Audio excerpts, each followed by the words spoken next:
Welcome to Audit Archive, where we run you through some of the most questionable and rather atrocious police encounters. Today, we're looking at a case where a whole squad of corrupt police officers illegally stormed into a man's apartment and essentially kidnapped him without a warrant to falsely charge him. On February 14, 2022, the Marion Police Department received a call from a City Hall front desk receptionist about a man named Casey Van Neville, complaining that they received a rather aggressive call from him. The receptionist stated that he was calling to inquire and was unhappy about something. That something was later found to be building complaints. In other words, Mr. Casey was being reported to the police for simply calling City Hall, which was simply ridiculous. What's even more interesting is that we've covered another one of Mr. Casey's awful encounters with the Marion Police, and the one we're about to cover is a more recent incident. Plus, here's a fun fact. The officer involved in the previous encounter is also a part of this current incident. Let's start off by listening to the call made by the City Hall staff member.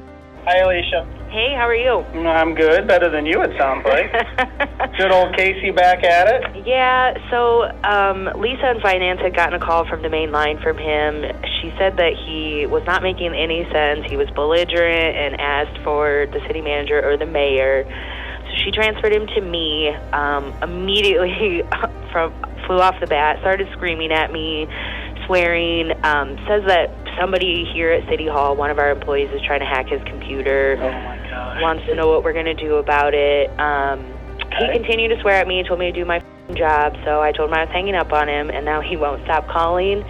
Some of our staff that has had history with him is now concerned that he's going to show up here. Okay. So wasn't sure what the best approach was for this. It sounds like he's probably off his medication. Well, probably. Have we warned him for harassment with you guys? Yeah, so this same thing happened, maybe 4 or 5 months ago. Same exact thing, calling with bizarre accusations, wanting to talk to city manager, mayor. I want to say it was when Tom was acting city manager, so sometime late this summer, early fall. But yeah, same thing. I think we sent a squad car out and warned him. But I feel like it went on for several days before it finally stopped. And actually, you know what? The last time it happened, we were still closed to the public because he did threaten to come down here, but our doors were locked, so we were fine. And we can, I'm sure, pull that up. Would you be all right with me sending somebody over there and getting a statement from you? Because I'll be honest, I think it's time we charge him. Okay. So we'll create a harassment call. Okay. I'll send somebody over, and I'll just send them to you directly if you're okay with that. Yeah, that's fine. Lisa will probably need to talk to him, too. I know she got his first phone call, and it looks like she just tried to call me, so I don't know if she got another one or not. And do you guys have recorded lines? I think we have to push a button to do it, and I've never done it, so I don't think any of my calls are recorded. Okay, because ours you don't. That's why I'm asking. They'll record down in communications. Okay. So I didn't know if you guys had anything like that, and you probably don't. It's a little different here with communications being in our building. But that's fine. We can show... Yeah, yep. Okay. I will send somebody out that you direct them where you need to direct them, so if they need to go talk to Lisa, they can do that. But let me call down to the patrol lieutenant, and I will have him get somebody out there right away. Okay, and it looks like Chief Kitzmiller just tried to call me back. Will you mind bringing him up to speed? Yep, I'll let him know. Sounds great. Thank you. Okay, bye-bye. Bye-bye.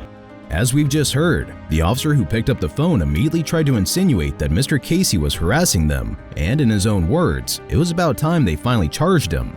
Just based on this voice recording alone, we're able to get an idea of how one-sided this ordeal is going to be, with the police essentially against Mr. Casey from the get-go. At this point, the officers plan to pay Mr. Casey a visit at his residence.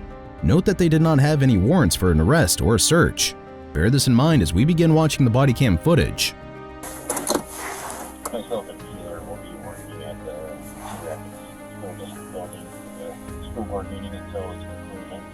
So I guess we need to get his side of the story. If he's technically what I need to Mirandize him before I ask him any questions. He's not under arrest at this point, right? No. Okay. But are we? 160-10-23. I'll ask you that. Calling in from First Avenue. No, he's not under arrest. He can shut the door on us. Okay. Let's go down and get a warrant for his arrest then. Okay. So. Really quickly, it's super important to pause for a second here and really emphasize what was just said. The officers just made it clear that Mr. Casey was not under arrest and could rightfully shut the door on them. This is important information which comes into play very soon. On a lighter note, the male officer could be heard saying that they'd go get an arrest warrant if he did that. Just keep these things in mind and let's proceed. Regardless of his statement, we still plan on arresting. Regular statement. Okay.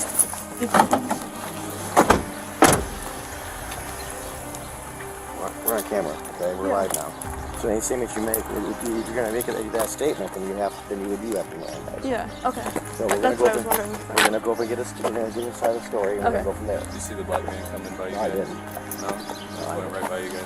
Yeah, I was talking to Winston. I was talking to you, and no, I understand. Yeah. I just wanted to see if you could see in there. Because when I went around the corner, I didn't have eyes on for a second. So. Well, we're going out to the very close. It's not. Yep.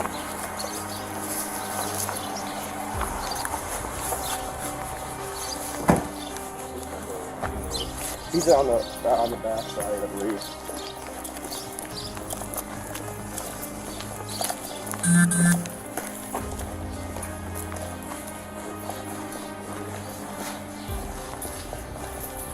I've never been in here before, so I'm not sure.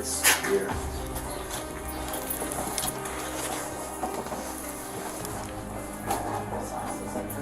First 400. Is Casey home? It's 100, right?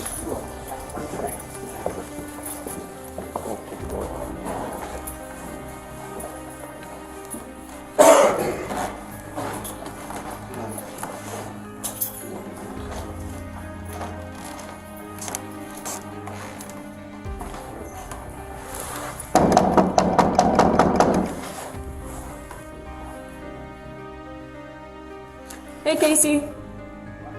Hey, Casey, can you come to the door and just talk to me for a second? Okay. Listen, man, it's really important that you come talk to us right now, okay? I'm Officer McCoy. I'm with the Marion Police Department. I'm sorry, I can't hear you, Casey. What you saying? Oh, okay. Can you come to the door and talk to us?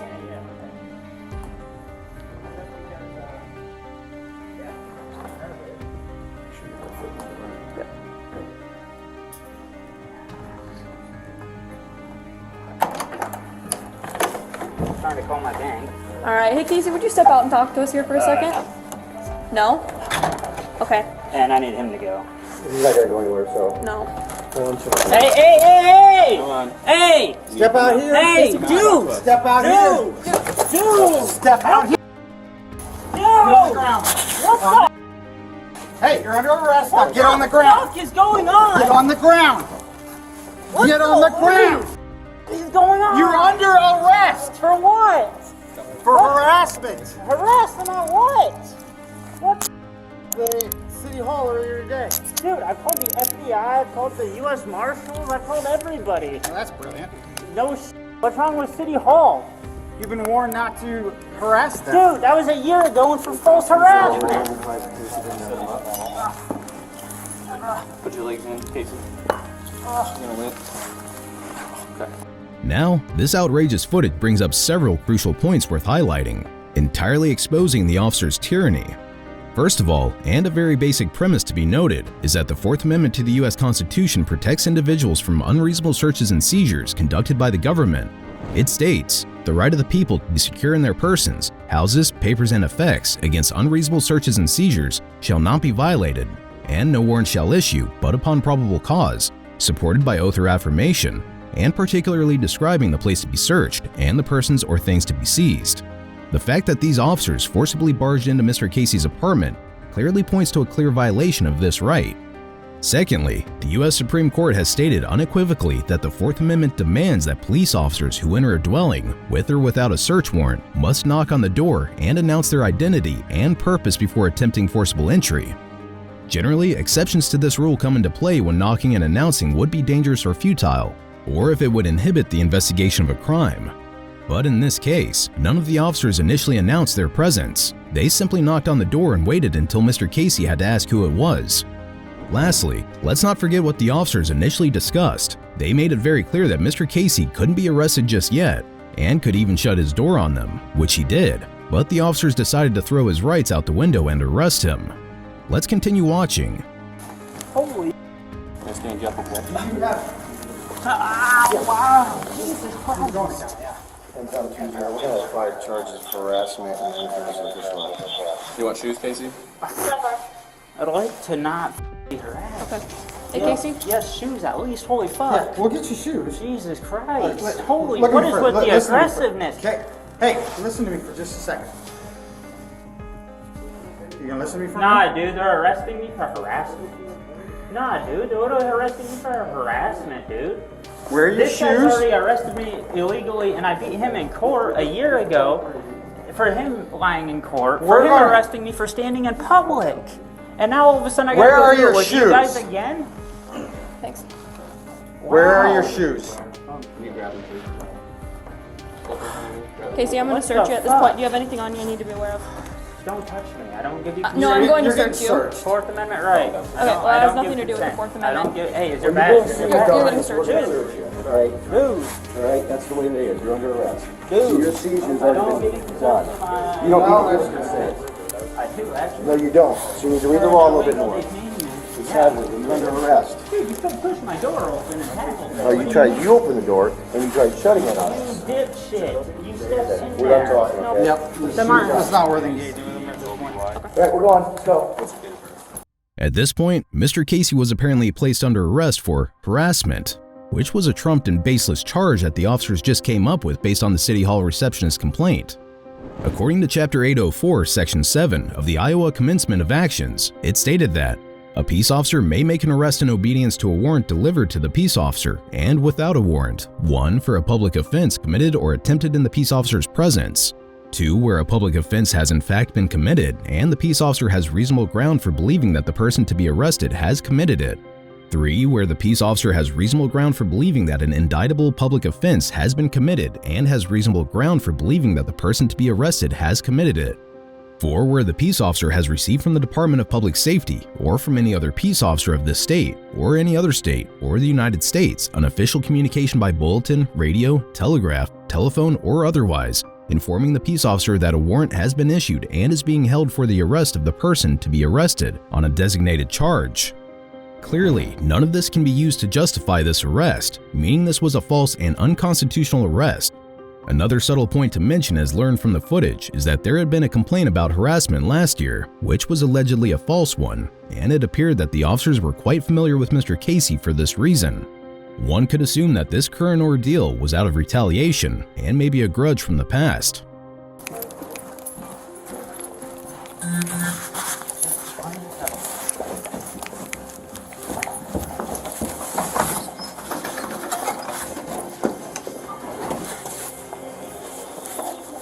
Hey, they're arresting me for harassment. Yep. Apparently. Thank you. Audits call City Hall. These are insane. You guys are the definition of insanity. What the going on? All these. Ow! Dude, stop! Holy. This happens when you play games, right? Just walk. Dude, you fucking idiot. How am I supposed to walk? With your feet. Dude, One leg in front of the idiot. other. That's how you're telling Hey, your kid, stop. right? Right? Dude, you learn. You turn this thing to me again, you're gonna have a bigger problem. You understand that? I got you. You understand me? Yes, dude.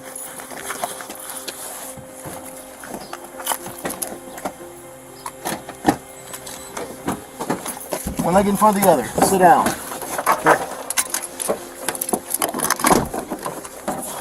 Here, give me your left leg.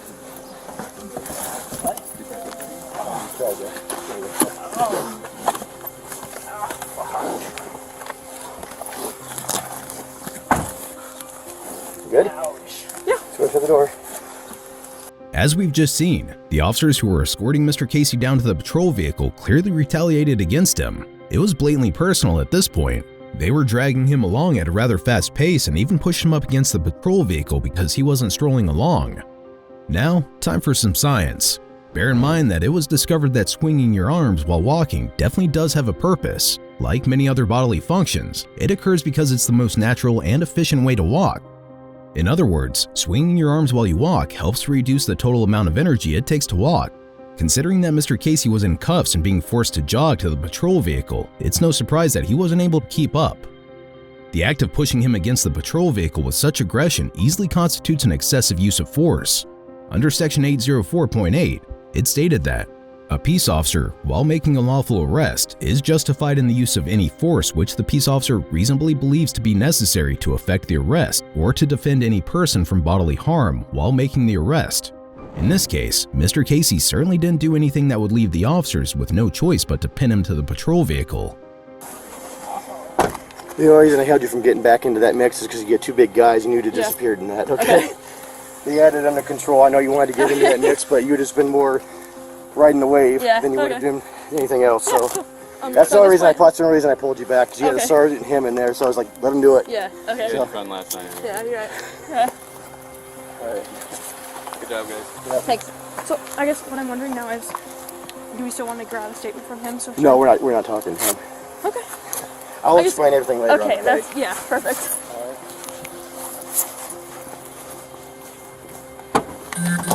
His opportunity to give a statement went out the window when he tried to shut the door on us. Okay.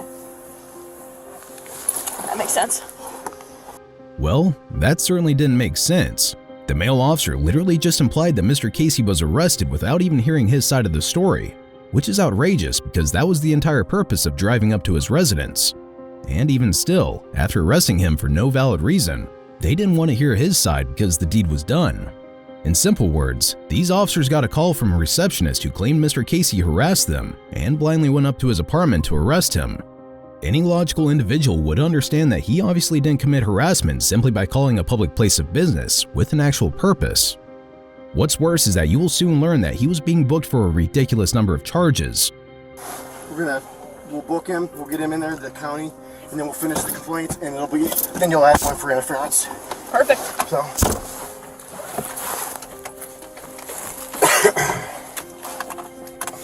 You're straight to county then? Yep. I'm coming 215. We're going to be transporting Casey to county. Copy beginning.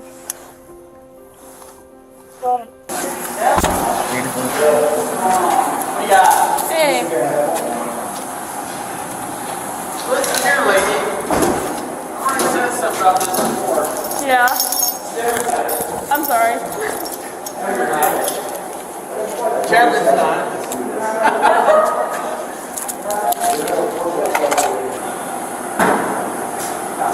Come on out, buddy.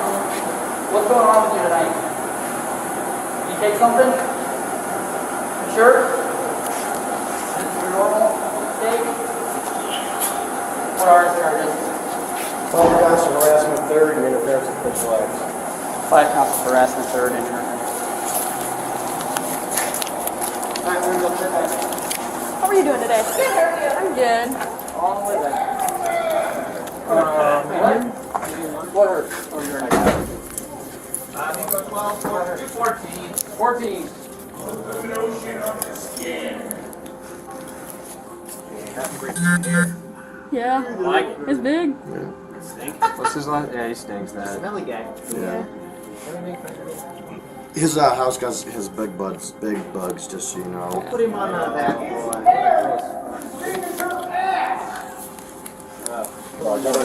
Yes, so we have 5 counts of harassment. But it's known to have bed bugs. So. Harassment third. And then interference with official acts as well. Yep. Yeah. He harassed 3 different people, 2 of them twice. And what was the non-harassment charge? The non-harassment interference with official acts. Yeah. We got for name. Name Casey Venable, C-A-S-E-Y. V-A-N space N-E-V-E-L-E. Yeah, sorry. My handwriting isn't great. V-E-V-A-N-N-E-V-E-L? Yeah, there's a space in between the Van and Neville. Like Van Halen, but not. Yeah. Their date of birth, 26. Yep, 97. Sorry, I was driving. And I wrote the social security number is on there too. Nope, down there. Nope, that's his address. I can just tell you if you want. Yeah, there you go. Like warmer. Warmer. No, I just have really bad handwriting. Thank you. Ultimately, Mr. Casey was arrested for 5 counts of harassment just because he called City Hall, and even got charged with 2 different misdemeanors on top of that. The good news is that Mr. Casey took the charges to court and went through a trial by jury. By the end of it, he was found acquitted by his peers. He claims that Linn County, Iowa is very corrupt and good at silencing people. Be sure to check out our previous video where we cover another outrageous police encounter.